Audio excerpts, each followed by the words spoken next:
heaven, Mac. Sonic Frontiers takes Knuckles' character to an entirely different direction than what we've seen before, and I say this because it really goes into an avenue of this character of what if he didn't have to guard the Master Emerald.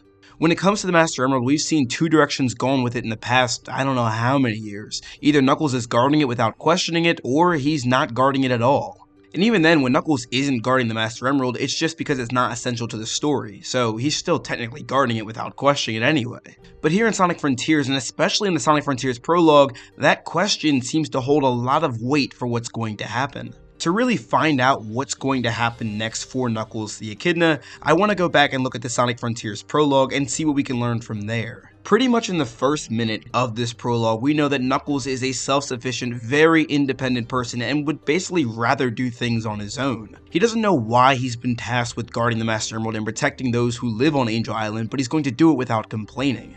In the third Tails 2 video, Tails tells Knuckles that he could probably use the power of the Master Emerald unlike anyone else we've ever seen before, and Knuckles really doesn't care that much because he's been tasked to protect it, not to use the power. And I think this is really essential because you have to realize the kind of character Knuckles was before the events of Sonic Frontiers. Before this game came out, or before we found out any information about how Knuckles would be portrayed, he was always someone who was just very strict with the rules. He wanted to protect and guard the Master Emerald and not focus on anything else, ultimately meaning he lacks an adventurous side that Sonic and Tails both possess. But anyway, going back to the Sonic Frontiers prologue, the last line that Knuckles has in the entire short is, "I do things on my own. That's just how I like it. I don't need anyone else to get by. But sometimes." I think that "but sometimes" at the end is extremely key here. Knuckles has gone through several games and stories in the Sonic the Hedgehog series where he's never had to fully rely on someone else for doing something for him, and he's never been put in a position where he's been absolutely incapable of doing anything. When Knuckles said "but sometimes," I feel like he was going to finish that thought by saying "but sometimes I have to rely on others," or some variation of that. Either way, this game and this prologue make it very clear that Knuckles on his own isn't enough. From the moment Knuckles gets free on Ares Island, he's put in a position where he has to rely on Sonic, because there's some things that he just can't do without him. Quick little side note, I really love the scene where Knuckles says to Sonic that he's too trusting, and Sonic says, "No, I'm not, trust me."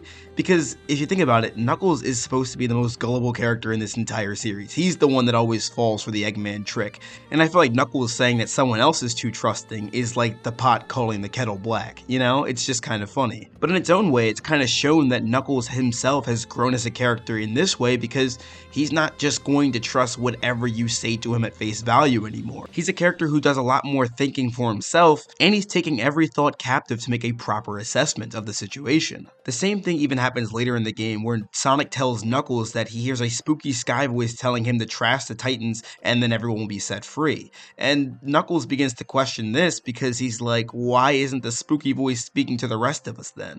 From already the short amount of screen time that we saw here so far, Knuckles is growing.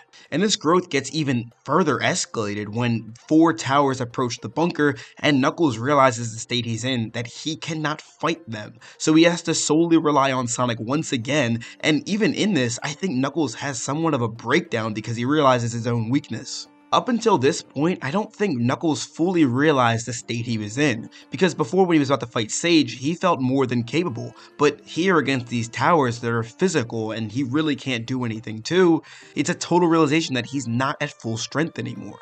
This goes right back to the Sonic Frontiers prologue. Knuckles spends so much time on Angel Island doing things by himself that he's so accustomed to only being alone and having to handle every situation on his own.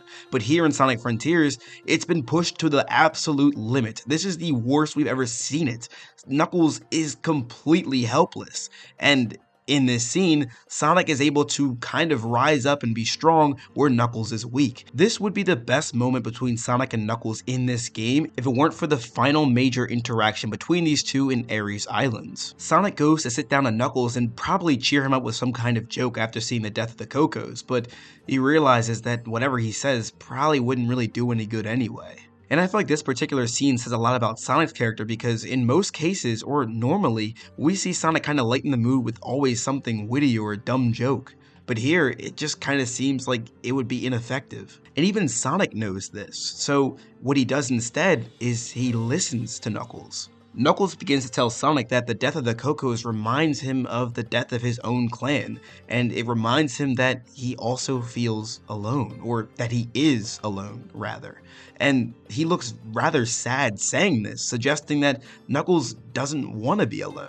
And Sonic has to remind him that he may be the last of his kind, but he's got all kinds of great friends who want to be there by his side.